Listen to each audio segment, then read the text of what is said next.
Hey there! Thank you so much for joining me. I am Charlotte with Colorful Teaching for You.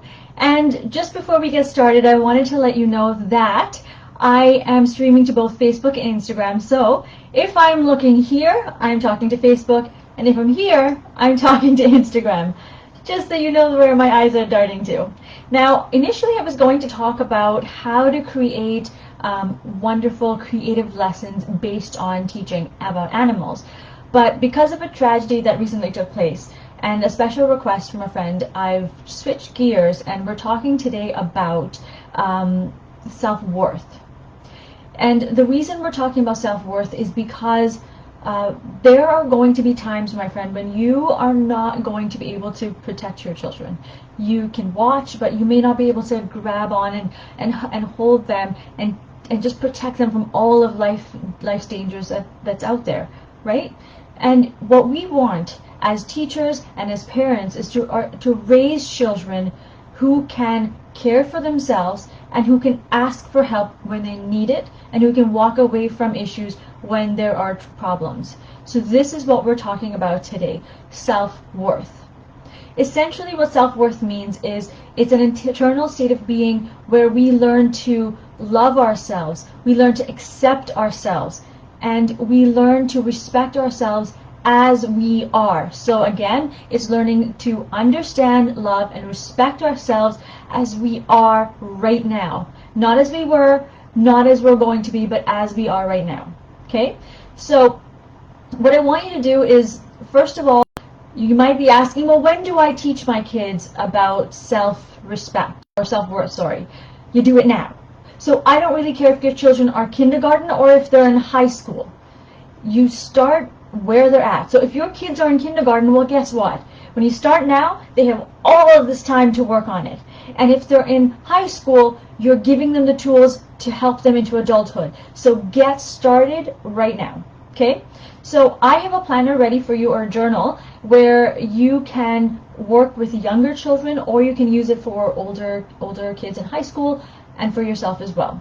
So the pages are there so you can differentiate based on the different types of kids you have in your classroom or at home. Okay? So what I'd like you to do is take out that planner right now. And it's free, so you don't have to buy anything. Take out your planner, and the first thing you're going to do with that planner is I'd like you to write down on the first activity all of the things that are awesome about you, your physical looks, just the way you are right now. So it may not be, awesome as in, I love this about myself. You may just think, this is really great. I really like this about myself. Write it down. So for me, my eyes, I'm told I have nice big eyes, so that's something I would write down. My smile, people have told me that they like. I'd write something like that down. And one of the other things that I like about myself, I don't care if anybody else likes it or not, is my skin. Because I used to hate it when I was younger because I used to look really young for my age, but it works really well as I'm getting older and I didn't struggle too much with blemishes. So I would write that down. Write down what you think is really great about your physical self and ask somebody for help if you're struggling with this. And if your kids are struggling with this, let them take some time and think about this. This is not the easiest thing ever to do. After that, the next activity is I'd like you to take some time and write down or draw all the things that are awesome about your inner self. So maybe you think you're a kind person, you're a giving person, maybe you're gentle, maybe you're quiet, as in you like to listen more than you like to talk because you're a really good listener. Maybe you give a really great advice when people want it. So write down everything that is great about your inner being. And then on the for the third activity, I would like you not just to, this is not an activity you would do for younger kids, it's a little bit trickier. I'd like you to do this with your older children, intermediate or high school, and for yourself as well. Take the first activity, your external self and your internal self, and connect it. So tell me how they're connected. Here's an example. Now I'm looking at my screen because I actually wrote this one down. And an example is, for me, my eyes. I have been told that I have really nice big eyes, and I mentioned that. One of the other things is I'm also told that I have very telling eyes, and this is something that people used to tease me about all the time.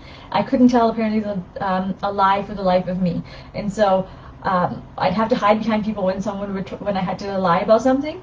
But I also realize now as an adult, you get to see the honest, authentic me, and that's a good thing. So you see what I've done. I've taken what could have been a negative and I've made it a positive. So I'd like you to take some time with your kids to connect this, connect the physical and connect the internal, and then the deeper you dig, the more powerful this activity will be for you. So really, really dig deep with this. Take a couple of days and really work on this with your family. Now, the part after this, because you don't want to just leave it, decorate it and put it up somewhere where you can see it. So if for your kids it might be personal, that's okay. Maybe they put it in their cupboard. That's fine. But make sure they can see it somewhere and go over this a few times. Don't just look at it and say, well, it's here for me and I'm just going to do nothing with it. Go over it with the young ones, go over it every day for a while, and then you can kind of back off a little bit. But for the older ones, every couple of days, make sure you review this. The reason for this is, my hope is if when they are faced with adversity, the visual image of what you're going to be creating with them with this journal, and your voice in their head telling them about how awesome they are based on what they've written, is going to overpower everything when they are faced with these adversities. Now, I'm not going to tell you that they're going to be able to break free and make awesome decisions all the time. The point of this is, if they make great decisions, fabulous. But if they make a poor choice, they're going to have enough confidence in themselves. They're going to have that self-worth so that they can walk away from the situation without feeling like they're being judged, without feeling like they'll be ridiculed, and they can ask for help. So that's what we want to be looking for. Okay? So again, just to recap, you're going to take out that free journal. Your first activity is to write or draw out everything that's fabulous about your external self first. Then look at your internal self. And then fourth, you're going to bridge that gap between the two. Fifth, you're going to decorate it and put it up somewhere. Sixth, you're going to talk about this with your kids on an ongoing basis. And if you don't have children, you're watching, then do this for yourself. Make sure you're talking, read it out loud to yourself. Talk about this with your friends. Do this as a community. So make sure that you are there, you have people who are uplifting you, okay? My hope is that the tragic event that happened to my friend is not going to happen to you, and if it does happen to you or your kids, you can get out of it, okay? And then a little bonus thing for teachers, if you're doing this, you can actually take the sheets, put it into their portfolio, and if you don't do a portfolio, if you have student-led conferences, have that in there as well. Such a great thing for your kids to talk to about with their parents, because of course you won't be there after a year, right?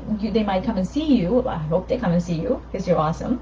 But this is something they can continue talking to their parents about, and perhaps you can actually advocate for it. Okay? So that is what I wanted to talk about today. If you need extra support because this is, a difficult topic, free of charge, I'm not going to, please reach out. I'm more than happy to help you with this. And if you would like, we have a free community for extra support. Check out the link. It's for intermediate teachers or homeschooling parents, and you're welcome to join that. And I also wanted to let you know that because of this particular event that occurred, I'm going to be changing the direction of the Creative Child community to encompass more about self-worth and helping our children really develop that strong sense of self-worth. Okay? And if you want more questions, you can ask me about that too. In the meantime, please remember to create, experience, and teach from the heart. Thank you so much for joining me, and please message me anytime you need some support. Take care. Bye.